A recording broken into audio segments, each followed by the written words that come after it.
खासकर गंगा का जलस्तर कई जगह डराने लगा है। बक्सर से पटना तक और छपरा से मुंगेर तक पानी से लोग अब परेशान हैं। खुद मुख्यमंत्री नीतीश कुमार ने शुक्रवार को हवाई सर्वेक्षण किया और शनिवार को वैशाली में राहत बचाव कार्य का जायजा लेने पहुंच गए।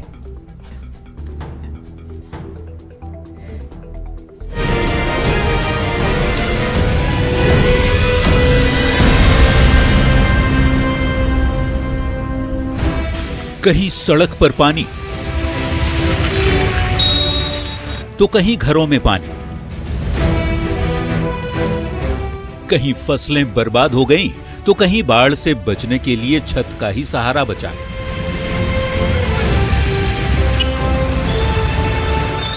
पटना में गंगा का ऐसा विकराल रूप शायद बहुत पहले भी कभी दिखा होगा।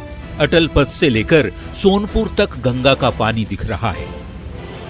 गंगा का जलस्तर अगर अटल पथ की तरफ जितना है उतना ही जो जलस्तर है धीरे धीरे अगर आप पूरा पैन करते हुए देखें तो बाएं साइड जो सोनपुर का हिस्सा पड़ता है वहां पर भी तस्वीर बिल्कुल एक जैसी दिख रही है। यानी कि गंगा का जलस्तर पूरी तरीके से अटल पथ से लेकर सोनपुर के बीच में एक बराबर है।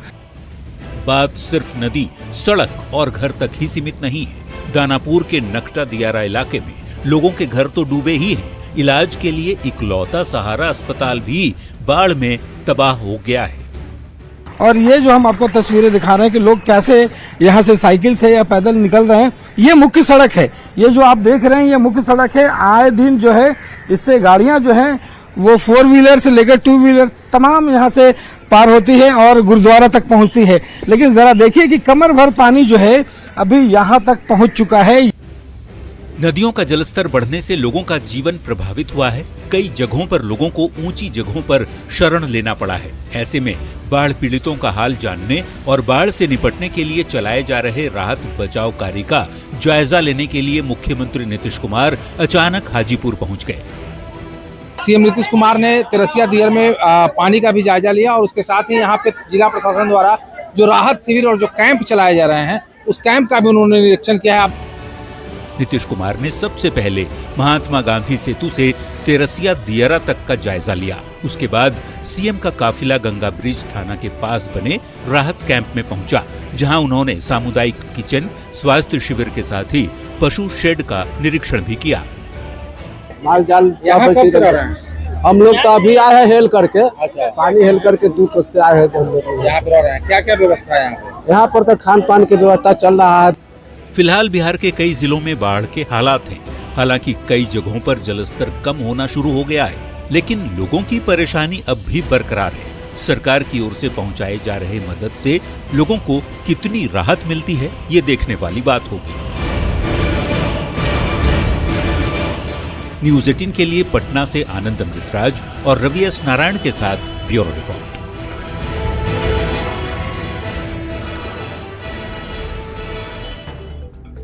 वहीं बेगूसराय के बलिया अनुमंडल में गंगा नदी में उफान से कई गांव अब डूब चुके हैं। लोग गांव से पलायन कर बांध पर ठिकाना बनाने को विवश हो गए हैं। बलिया में एक बैठक के दौरान बाढ़ पीड़ितों ने जमकर हंगामा किया है। पीड़ितों ने सरकार और प्रशासन की ओर से राहत के इंतजाम नहीं किए जाने पर नाराजगी जाहिर की। साहिबपुर कमाल के विधायक ने लोगों को हर संभव मदद का भरोसा दिलाया। साथ ही लोगों के रहने के साथ ही पशु के लिए चारे के इंतजाम की भी बात कही। उन्होंने नाव की भी व्यवस्था किए जाने की पूरी जानकारी दी है।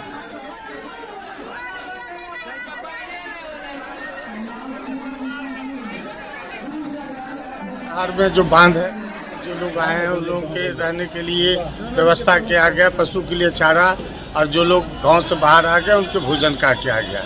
अभी निर्णय हुआ कि जो लोग गांव में हैं उनके लिए वार्डे वार्ड ये कम्युनिटी किचन का व्यवस्था किया जाएगा। नाव की भी शिकायतें आ रही है कि नाव की शिकायत अभी हम लोग दूर कर दे रहे हैं। लिस्ट ढंग से नहीं तैयार हुआ था, उसको सिलसिलेवार ढंग से कर रहे हैं, किसी को नाव का दिक्कत नहीं होगा।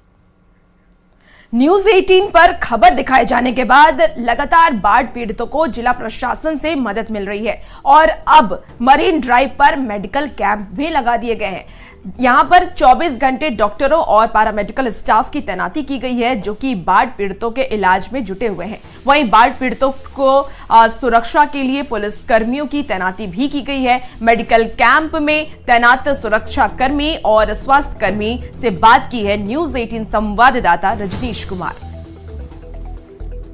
जिला प्रशासन ने न्यूज 18 की खबर का संज्ञान लिया है और मरीन ड्राइव पर तमाम बाढ़ पीड़ितों के लिए जहां टेंट का निर्माण कराया जा रहा है, वहीं दूसरी तरफ मेडिकल कैंप और सुरक्षा कर्मियों की तैनाती कर दी गई है। तो मेडिकल कैंप जो है वो काम कर रहा है और डॉक्टरों के साथ साथ जो पैरामेडिकल स्टाफ हैं, देख सकते हैं 24/7 जो है यहाँ पर अब ड्यूटी पर रहेंगे। और आज सुबह से ही जो है देख सकते हैं कि मरीजों की देखभाल में डॉक्टर जुटे हुए हैं और लगातार दवा मुहैया कराई जा रही है, मरीजों की जाँच हो रही है ताकि जो बाढ़ पीड़ित लोग हैं उन्हें किसी प्रकार की समस्या ना हो। आप लोगों की ड्यूटी यहाँ लगाई गई है, क्या मरीज भी आ रहे हैं? हाँ, मरीज भी आ रहे हैं। रेगुलर बहुत सारे मरीज आ रहे हैं जिनको फीवर है, इचिंग है। ज्यादातर पानी में लोगों की शिकायत है कि वो इचिंग, खुजली वगैरह हो जा रहा है, दाग वगैरह हो जा रहे हैं, गला में खराश है, बुखार है, ये लूज मोशन के भी मरीज आ रहे हैं। कितने पेशेंट आ गए? अभी तो 150 पेशेंट। 150 पेशेंट आ गए। जी जी। तो बड़ी आबादी प्रभावित हो रही है। जी जी। अभी 24 घंटे की ड्यूटी। हाँ, 24 आवर।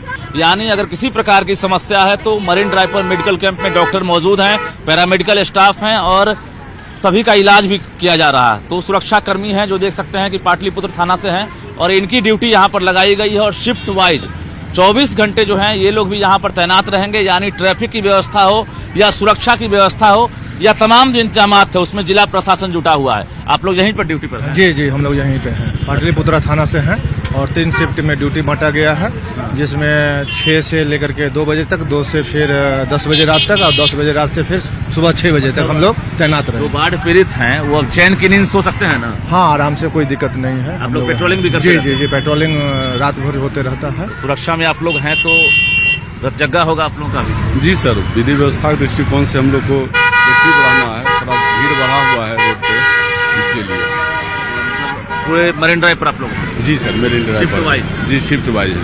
बिहार पुलिस के जवानों के साथ साथ अधिकारी हों या फिर डॉक्टर्स की टीम है, उनकी तैनाती कर दी गई है। यानी सुरक्षा से लेकर जो मेडिकल सहायता है उसके लिए जिला प्रशासन लगातार तत्पर दिख रहा है ताकि जो बाढ़ पीड़ित हैं उनके दर्द में जो है अब बढ़ावा ना हो और जो मरहम लगाने का काम है वो जिला प्रशासन फिलहाल करता हुआ दिख रहा है। और न्यूज 18 प्रमुखता से खबर दिखा रहा है जिस पर संज्ञान भी लिया जा रहा है।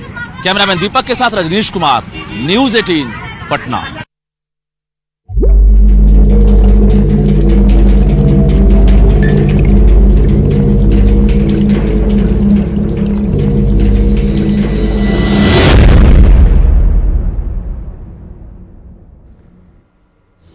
मुख्यमंत्री नीतीश कुमार ने कानून व्यवस्था पर गृह विभाग की उच्च स्तरीय समीक्षा बैठक की है। सीएम ने अधिकारियों को निर्देश देते हुए साफ कर दिया है कि लॉ एंड ऑर्डर सरकार की सर्वोच्च प्राथमिकता है।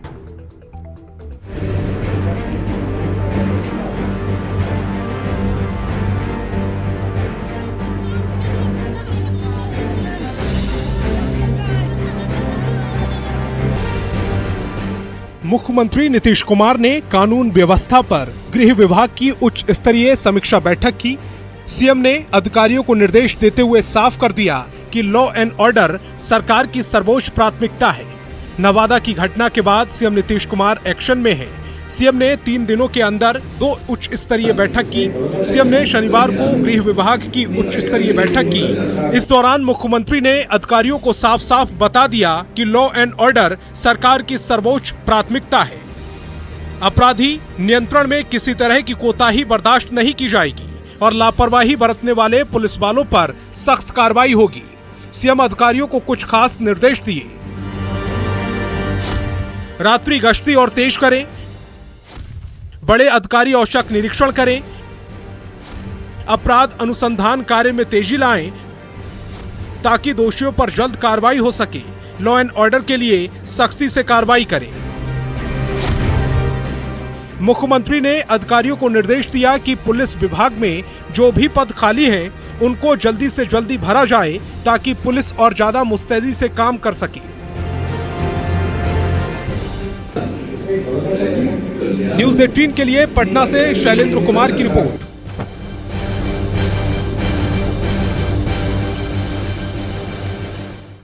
और कानून व्यवस्था को लेकर सीएम नीतीश कुमार की बैठक में डीजीपी, गृह सचिव, एडीजी समेत सीनियर अधिकारी शामिल रहे। सीएम नीतीश कुमार ने क्राइम कंट्रोल को लेकर अधिकारियों को सख्त निर्देश दिए हैं। सीएम की बैठक पर सियासत भी तेज हो गई है।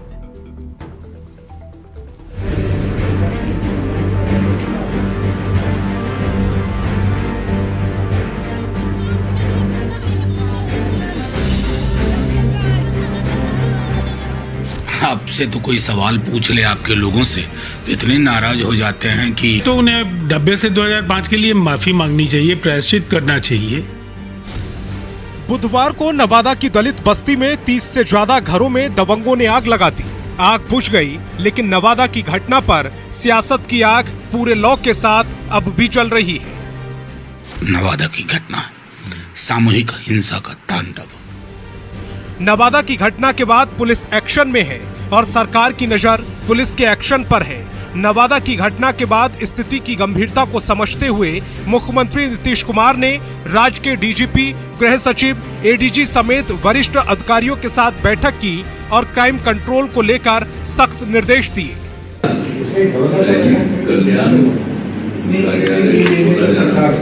लेकिन आरजेडी के सांसद मनोज झा को लगता है कि मुख्यमंत्री की ये समीक्षा केवल रिवाज भर है।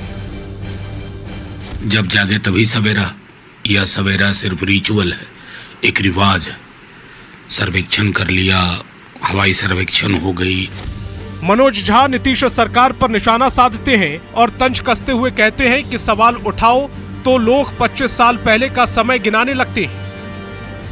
आपसे तो कोई सवाल पूछ ले आपके लोगों से तो इतने नाराज हो जाते हैं कि 25 बरस ये पहले ये था, 20 बरस ये पहले ये था। मनोज झा के वार और तंज का उसी अंदाज में जवाब दिया जेडीयू प्रवक्ता राजीव रंजन ने। राजीव रंजन ने कहा कि 25 साल पहले का जिक्र आते ही आरजेडी के लोग घबरा क्यों जाते हैं। तो उन्हें डब्बे से 2005 के लिए माफी मांगनी चाहिए, प्रायश्चित करना चाहिए। वो बार बार घबराते क्यों है उस दौर की चर्चा करने से। बिहार में कानून व्यवस्था हमेशा से बड़ा मुद्दा रहा है। कानून व्यवस्था के मुद्दे पर ही आरजेडी को घेरकर नीतीश कुमार सत्ता में आए थे। अब आरजेडी के नेता उसी अंदाज में नीतीश सरकार को घेर रहे हैं। लेकिन सवाल है कि अगर आज अपराध का आंकड़ा गिनाया जा रहा है, ऐसे में 25 साल पहले के हालात से तुलना होने पर दिक्कत क्यों है। न्यूज 18 के लिए दिल्ली से अमितेश सिंह और पटना से शैलेंद्र कुमार की रिपोर्ट।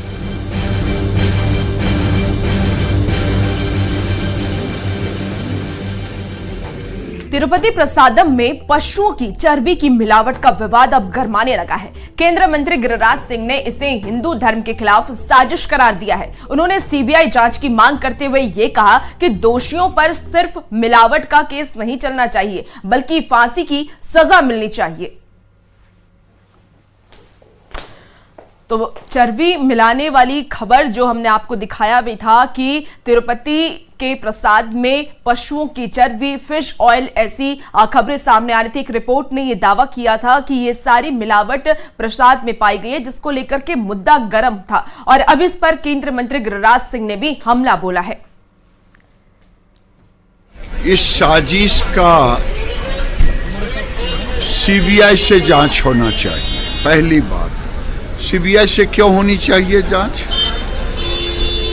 पूरे देश में जो दूध का रेट है और जो वो 320 रुपये में घी लेने की बात सामने आई है,